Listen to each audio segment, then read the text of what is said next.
advantage of the map because, like you were saying, there's so much high ground that you're able to have a hero like a 76 or a McCree up there, maybe even both, and just put down a ton of damage. Junkrat can't really get up to that high ground to contest those heroes. And seeing 5kin being substituted into the lineup here for the Shanghai Dragons definitely gives me a feeling that we're going to be seeing a Lucio. And bear in mind, we did, I think, see a Lucio Moira start from the Dragons on Ilios. I believe it was switched very quickly. Switched off of it pretty fast. We saw Undead hastily go for the Pharah. So we'll see if that's going to be the case again. But this is a very interesting part of the map here. Very open, very wide, good for hit scan. And then as we head into the last stage or into the castle, things get very close quarters once again. So attacking teams and often defenders have to actually vary their approach and composition over each of the 3 stages of this map for optimal situations. I feel like Eigenwald is one of the maps where you see the most, just vast majority of the heroes being played on. There's variation in comps. Yeah, a lot of variation in terms of comps, right? I mean, you could play Torb here. There's a lot of different things you do with Orisa on defense. On defense, it will be the Gladiators starting things off. And we're going to see Surefour play the Pharah here on defense. Usually you see potentially a Junkrat here, but Pharah can do kind of the same things, right? Spamming the choke with rockets. And for Shanghai, okay, so it looks like they're going to be running quad tank here at the beginning. Usually you would see quad tank with a Mercy, right? To just feed her charge to getting that res. Yeah. There are a few teams that are playing this composition, by the way, or at least a quad tank comp. So it's time for the Dragons to go for something to mix it up. This is not standard from the Dragons, by the way. We haven't seen this in quite some time. And so the tough thing for the Dragons will be dealing with Surefour. You already see how fast he's building up towards the ult on Pharah. You're just going to be able to put down so much free and uncontested damage. We'll see, though, if Free Field and 5kin can heal it on up. Well, they're not really going to be doing much healing. That's going to be 2 kills to Surefour, taking out both supports for Shanghai. Yeah, nasty. Not much healing here. Undead's forced to take a breather with his healing ability, but that's the only way he's going to get it from. Surefour looks like he's going to be brought back to keep fighting the good fight.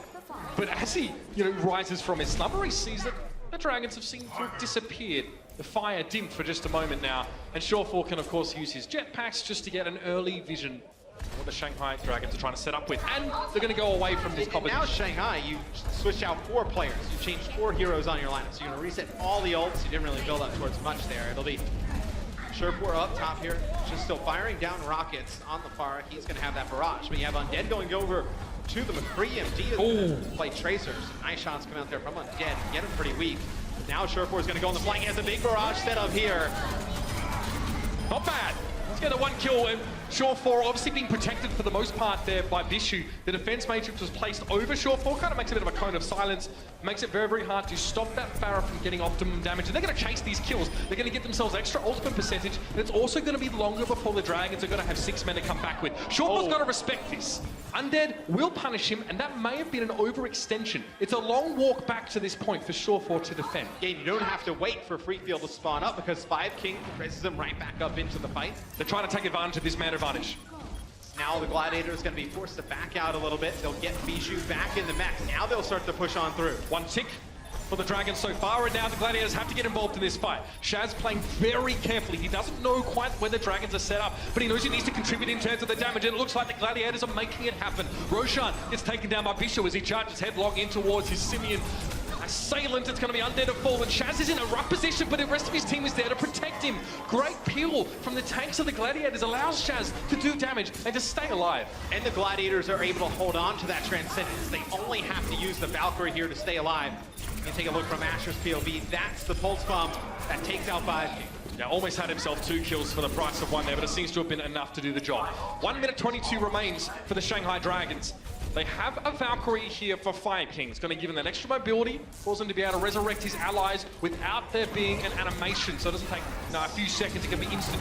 Asher looking in though, there's a Transcendence used by the Shanghai Dragons. Again, this is earlier than the Dragons want to use this ultimate. Asher and his team may have just forced it out of them. We've seen that all series long, that Shanghai has used their Transcendence a little bit early. It'll be Undead taking out Asher there. Just going to get... he's not able to take out 5kin there.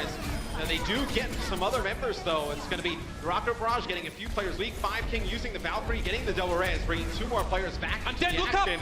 But yeah, I mean, there's so much players coming at him, through his front. It's so difficult to look up to get any type of contest on the Surefour there. It's 30 seconds left here. It's not looking good for Shanghai to make any type of push towards taking point A.